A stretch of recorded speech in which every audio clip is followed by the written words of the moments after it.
ડભોઈના ઐતિહાસિક એવા વઢવાણા તળાવમાં જળ સંકટ ઊભું થયું છે, ત્યારે પશુઓની સાથે પશુપાલકો માટે પણ હવે મુશ્કેલી ઊભી થઈ છે. ડભોઈ તાલુકાનું ગાયકવાડી શાસનકાળનું ઐતિહાસિક અને 16 કિલોમીટરના ઘેરાવામાં ફેલાયેલું વઢવાણા તળાવ હાલમાં ભયાનક જળ સંકટનો સામનો કરી રહ્યું છે, જે તળાવ આસપાસના ગામોમાંથી પીવાના પાણી અને પશુ પક્ષીઓ માટે આશીર્વાદરૂપ ગણાય છે, તે અત્યારે માત્ર 10% પાણી સાથે ખાલીખમ જોવા મળી રહ્યું છે. વઢવાણા તળાવ દેશ વિદેશના હજારો યાયાવર પક્ષીઓ માટે કુદરતી આશ્રય સ્થાન છે. નિયમ મુજબ પક્ષી સરોવરમાં કાયમ માટે 11 ફૂટ પાણીનું લેવલ મેન્ટેન રાખવાનું હોય છે, પરંતુ પ્રશાસન અને સરકાર વચ્ચેના તાલમેલના અભાવે પાણીનું સ્તર જોખમી રીતે ઘટી ગયું છે. જો આગામી દિવસોમાં પાણી છોડવામાં નહીં આવે તો પક્ષીઓ સ્થળાંતર કરવા મજબૂર બનશે તેવી ભીતિ સેવાઈ રહી છે. આ તળાવ માત્ર પક્ષીઓ જ નહીં પરંતુ 10 વસાહતો અને 12 જેટલા ગામોને પાણી પૂરું પાડે છે. ભર ઉનાળે પાણી સુકાઈ જતા પશુઓને પીવાના પાણીની અને ખેડૂતોને સિંચાઈની વિકટ સમસ્યા ઊભી થઈ છે. અધિકારીઓની નિષ્કાળજીને કારણે આ સ્થિતિ સર્જાઈ હોવાનો આક્ષેપ સ્થાનિકો કરી રહ્યા છે.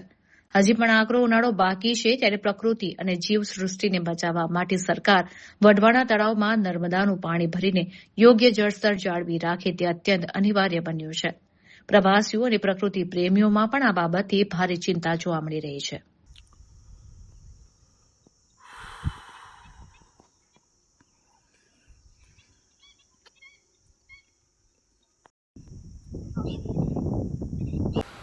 વઢવાણા પક્ષી સરોવર ગુજરાતમાં નહીં પરંતુ સમગ્ર વિશ્વની અંદર વિશ્વવિખ્યાત છે. ત્યારે ચાલુ સાલ ઉનાળો ઘણો અસહ્ય ગરમીથી ભરપૂર હોય ત્યારે વઢવાણા પક્ષી સરોવરની અંદર પાણીનું લેવલ 0 હોય એવું લાગી રહ્યું છે.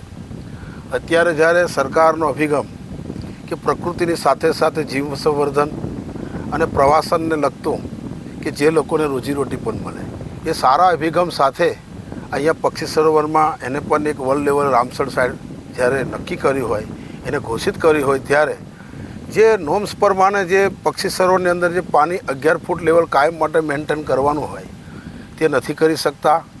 જેના કારણે ઓછા પાણીના કારણે પક્ષીઓ સાચવવા માટે જે પાણીનું લેવલ હોવું જોઈએ હોતું નથી.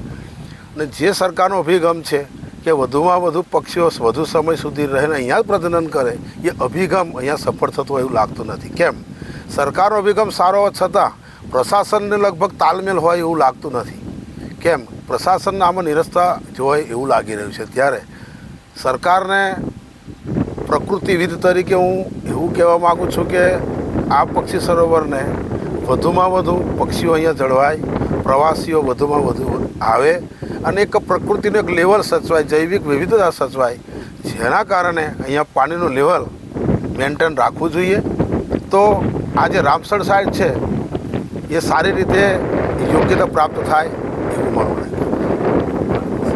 અત્યારે 0.5% કંઈ જ ના કહેવાય, અને આગળ ઉનાળો હજુ ઘણો બાકી છે, લાંબો ઉનાળો છે.